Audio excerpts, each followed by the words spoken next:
अऊज़ु बिल्लाहि मिनश शैतानिर रजीम बिस्मिल्लाहिर रहमानिर रहीम रब्बि इश्रह ली सदरी व यस्सिर ली अमरी वहलुल उक़दतम मिन लिसानी यफ़क़हू क़ौली। सूरह मोमिनून की आयत नंबर 99 और 100। सूरह मोमिनून आयत नंबर 99 और 100, जिसमें अल्लाह ताला फरमाते हैं कि जो फ़िस्क में ज़िंदगी गुजार रहे हैं या जो कुफ्र में ज़िंदगी गुजार रहे हैं या जो मुशरिक हैं, यहाँ तक कि वो सारी ज़िंदगी फ़िस्क में गुजारते रहे, कुफ्र में गुजारते रहे, शिरक में गुजारते रहे, और जब मौत उनके सर पे आके खड़ी हो गई, मौत उनके सर पे आके खड़ी हो गई, यानी कि अभी मौत आई नहीं है लेकिन मौत बिल्कुल करीब आ गई है, तो वो कह रहे हैं अल्लाह हमें फिर से मौका दे, हम फिर ज़िंदगी में पलटें और हम नेक अमाल करें। अल्लाह फरमाते हैं ऐसा हरगिज़ नहीं होगा। आप लोगों ने अक्सर सुना होगा कि क़यामत वाले दिन अल्लाह ताला फरमाते हैं कि जब क़यामत का दिन होगा, बल्कि कुरान करीम में ही है, अल्लाह ताला ने फरमाया है कि क़यामत का दिन होगा तो ये जो लोग होंगे ये अल्लाह पाक को कहेंगे परवरदिगार हमने आपको देख लिया है, तो अब हमें वापस भेज दीजिए दुनियावी ज़िंदगी में ताकि हम फिर से नेक अमाल करें और ज़र्रा बराबर आपकी आयात की पाबंदी में कोताही ना करें। तो अल्लाह ताला फरमाएंगे ऐसा बिल्कुल नहीं होगा। उस वक्त मैंने अपने रसूल भेजे, अपनी आयात भेजी, अपनी वाज़िया निशानियाँ भेजी। तुम्हारे दरमियान अल्लाह के नेक बंदे भी थे जो दीन की तबलीग करते थे, लेकिन तुम उस वक्त गफलत में पड़े रहे, तुमने इस तरफ ध्यान नहीं दिया। तो अल्लाह फरमाते हैं कि आज ऐसा बिल्कुल नहीं होगा। तो ये तो कॉन्टेक्स्ट है आखिरत का, लेकिन ये सूरह मोमिनून की जब आप आयत पढ़ेंगे ना, आप सारों के घर में कुरान करीम में आप पढ़िएगा, तो अभी इंसान मरा नहीं है लेकिन मौत के बिल्कुल आखिरी स्टेज पे है। तो अल्लाह ताला फरमाते हैं ऐसा हरगिज़ नहीं होगा। मेरा एक्चुअली वीडियो बनाने का मकसद ये है कि मैं ख़ुद इस वक्त 37 ईयर्स का हूँ और मेरी वीडियो डेफिनेटली बड़े लोग भी देख रहे होंगे, मेरी एज के लोग भी देख रहे होंगे, जवान भी देख रहे होंगे।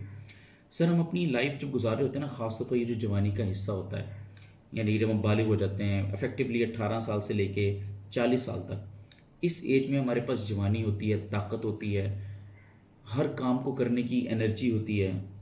अल्लाह रब्बुल आलमीन अकल की हम लोग मैक्सिमम इफेक्टिवनेस पे होते हैं। तो उस पॉइंट पे जब एनर्जी होती है तब हमारी कोशिश होती है कि हम जो भी इस ज़िंदगी का काम है वो उस एज पीरियड में कर लें।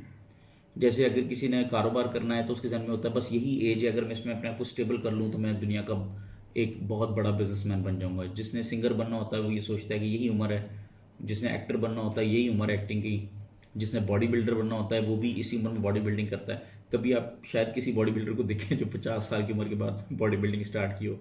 जिसने स्पोर्ट्समैन बनना होता है उसने भी इसी एज में बनना होता है, जिसने क्रिकेटर बनना होता है उसने भी इसी एज में बनना होता है।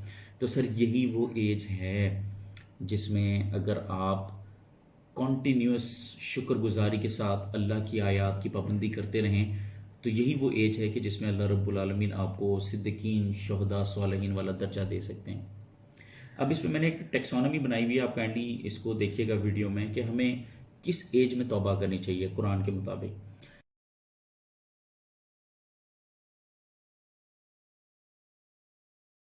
कुरान पाक कहता है सूरह अहकाफ की आयत नंबर 15 से लेकर 20 तक, आप इसको पढ़िएगा, बड़ी खूबसूरत आयत हैं। वैसे कुरान करीम की जो भी सूरा पढ़ें वो स्टार्ट से लेकर एंड तक पढ़ें, क्योंकि ये पूरा अल्लाह ताला का कलाम, एक डिस्कशन है, तो ज़्यादा समझ आएगी। वैसे इफेक्टिवली मैं आपको बता दूँ आयत नंबर 15 से लेकर 20 तक, उसमें अल्लाह ताला ने 40 ईयर्स का ना एक बीच में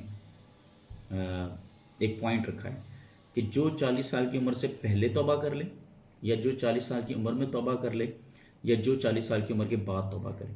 तो आप देखिएगा कि जो 40 साल की उम्र से पहले तौबा करते हैं और अपनी ज़िंदगी जो है वो सादिक और अमीन की तरह गुजारते हैं, अपनी ज़िंदगी अंबिया के रास्ते पे गुजारते हैं, तो ये वो लोग हैं जब वो 40 साल की उम्र तक पहुंच जाते हैं तो अल्लाह ताला उनसे वादा फरमा देता है कि यही वो लोग हैं कि जिनके साथ बेतहाशा मग़फ़िरत का वादा है, उनके नेक अमाल कबूल भी कर लिए जाएंगे और उनकी बुराइयों से टाल भी दी जाएंगी। और जो शख्स 40 साल की उम्र के बाद तौबा करेगा, उसकी तौबा की जो इफेक्टिवनेस है वो अल्लाह की बारगाह में उस तरह से अप्रीशिएटेड नहीं है कि जो 40 साल की उम्र में है। बल्कि इवन यहाँ तक कि अल्लाह ने यह भी फरमा दिया कि जो शख्स जवानी में यानी कि 40 साल की उम्र तक पहुँच जाए और मेरी आयात पे झगड़ा करे, अपने वालिदैन का सख्त नाफरमान हो और आखिरत पे यकीन ना रखता हो, तो अल्लाह ताला फरमाते हैं कि ऐसे शख्स को भी हिदायत मैं नहीं देता। तो सर ये जो टेक्सोनॉमी मैंने बनाई है आप इसको इंशाल्लाह वीडियो में ऑब्जर्व कीजिएगा कि जो लोग 18 से 30 साल की उम्र में तौबा करके کنٹینیوس فرما برداری کے ساتھ گزارتے ہیں ان کا درجہ جنت میں بہت بلند ہوگا. جو 40 سال کی عمر میں کرتے ہیں وہ بھی بلندی میں ہوں گے. اور جو 40 سال کے بعد توبہ کر کے نیک عمل کرنا شروع کرتے ہیں تو آبویسلی یہ چیز آپ کے بھی ذہن میں ہوگی کہ انسان سوچتا ہے. اب جیسے میں 37 میں ہوں, میں نے آج قرآن پاک کی جو آیات پڑھی ہیں میں نے پہلے نہیں پڑھی, تو مجھے بڑا افسوس ہوتا ہے یار میں نے جوانی کہاں گزاری. وہ عقیدہ یا وہ ایمان یا وہ ریسرچ جو میری ابھی ہے وہ پہلے کیوں نہیں تھی, میں پہلے کہاں تھا. اسی طرح آپ لوگ دیکھتے ہیں کہ جب ہم لوگ 40 ایئرز ابو ہو جاتے ہیں اور ہماری اولاد جوان ہونا شروع ہو جاتی ہے, اور اگر وہ لیٹ سے نافرمان نکلنا شروع ہو جائے, پھر ہم سوچتے ہیں یار کاش ہم بھی جوانی میں فرما بردار ہوتے, اللہ کی اطاعت میں زندگی گزارتے تو آج ہماری اولاد بھی نیک ہوتی. کاش ہم جوانی میں یہ غلطی نہ کرتے تو آج ہمیں اس کے یہ ایفیکٹس نہ دیکھنے پڑتے. پھر اس کے بعد ہم اس چیز کو ریورس نہیں کر پاتے. میں آپ سے یہ ریکویسٹ کر رہا ہوں کہ دیکھیں قرآن پاک کی سورہ مومنون میں اللہ نے فرما دیا جب موت سر پہ کھڑی ہو جائے تب انسان خواہش کرے گا کہ کاش میں پیچھے چلا جاؤں. تو میں اگر پروڈنس کو فالو کروں تو آپ لوگ ذرا سا اپنی لائف میں دیکھیں, آپ لوگ یا میں, ہم لوگ عمر کے جس حصے میں بھی ہیں تو ہم پیچھے مڑ کے دیکھتے ہیں تو ہم کہتے ہیں کاش ہم نے ایسا نہ کیا ہوتا, پچھتاوا ہوتا ہے. لیکن اللہ رب العالمین پھر بھی غفور الرحیم ہے. تو اللہ تعالیٰ فرماتے ہیں جو 40 سال کی عمر تک پہنچ جائے اور وہ کہے کہ میں اللہ کی نعمتوں کا شکر ادا کرتا ہوں, والدین کا فرما بردار ہو, اللہ کی آیتوں کا پابند ہو, شکر گزاری پہ عمل کر رہا ہو, اپنی اولاد کی بھی بہترین تربیت کر رہا ہو اور اس کے لیے بھی دعا کر رہا ہو اور کنٹینیوسلی اللہ سے توبہ کر رہا ہو, ایسے لوگ اللہ رب العالمین کو بہت پسند ہیں. اور اس میں ایک ٹیکسانومی میں نے آپ سے یہ بھی شیئر کرنی ہے کہ ہم اعمال کس طرح سے کریں. میں نے اکثر آبزرو کیا ہے ہم لوگ نیکی کر تو رہے ہیں لیکن اس کا سیکوینس غلط ہو رہا ہے. سر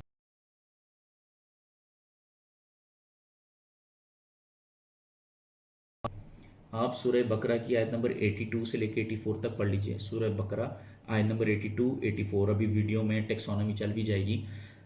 سب سے ٹاپ کا جو عمل ہے نا جو اللہ کی بارگاہ میں قبول ہے وہ ہے قرآن پاک کی آیات کو سمجھنا, سمجھانا اور اس پہ عمل کرنا. میں ریپیٹ کر رہا ہوں, سب سے بڑا عمل جو اللہ کے ہاں قابل قبول ہے وہ ہے اللہ کا ذکر, اللہ کا قرآن.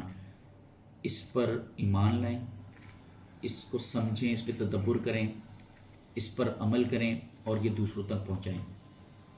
اس کے بعد پھر دوسری فاؤنڈیشن سٹارٹ ہو جاتی ہیں, جیسے پیرنٹس اور ریلیٹیوز کے ساتھ ان کی عزت و تکریم کرنا, غریبوں اور مسکینوں کے ساتھ احسان کرنا, لوگوں کے ساتھ نرمی ساتھ بات کرنا, حسن اخلاق سے بات کرنا, نماز قائم کرنا, زکوٰۃ دینا. تو یہ باقی تمام عمل تب قابل قبول ہے اللہ کی بارگاہ میں جب ہمارے پاس قرآن پاک کی تھیری موجود ہے. وہ ایک بڑا اچھی کوٹیشن ہے نا کہ تھیری وداؤٹ پریکٹس مطلب گمراہی کی طرف لے جاتی ہے اور practice without theory is blind. تو ہم نے ایسے نہیں چلنا. یہ نہیں ہے کہ ہم بس اپنے بڑوں کو دیکھ رہے ہیں اور ہم اپنے اعمال ویسے ہی کیے جا رہے ہیں جیسے انہوں نے کیے, تو یہ بلائنڈنس ہے کیونکہ ہم نے تھیری نہیں پڑھی. تو اگر جو لوگ قرآن پاک کو پڑھتے ہیں لیکن عمل نہیں کرتے وہ گمراہی میں بہت آگے نکل گئے, اور جو قرآن پاک کو نہیں پڑھتے لیکن اپنے بزرگوں کو دیکھ کے اپنی نیکیاں ایڈجسٹ کر رہے ہیں تو وہ بھی بلائنڈ ہیں, وہ بھی اندھے چل رہے ہیں. بیسٹ سچویشن یہ ہے کہ آپ قرآن پاک کی تھیری کو پڑھیے اور پھر اعمال اس کے مطابق کریں جو اللہ کی بارگاہ میں قابل قبول بھی ہوں گی. تھینک یو سو مچ. جزاک اللہ.